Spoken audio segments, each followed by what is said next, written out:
Hey guys, welcome back to TechMan. Today, let me show you how to use Walmart app for curbside pickup.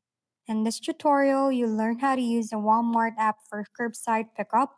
First, download the Walmart app, sign in or create an account if needed, ensuring the grocery features are enabled. Next, select Pickup and Delivery on home page. Switch to the Pickup tab, enter your zip code, and choose your preferred store. Tap C times to select a convenient pickup window. Your reservation holds for 1 hour while you add items to your cart. Search for products, filter by pickup eligibility, and add them to your cart, including groceries, household items, and even clothing or electronics. At checkout, review your order, designate a pickup person if needed, set substitution preferences, and place your order.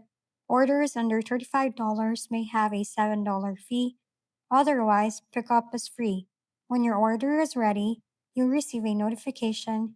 Use the app to check in as you arrive, enter your parking spot and vehicle details, and a Walmart associate will bring your items to your car, even offering no contact delivery in some locations. If we've been helpful, kindly give us a thumbs up and don't forget to hit the subscribe and bell button for more contents. For any questions and suggestions, comment down below.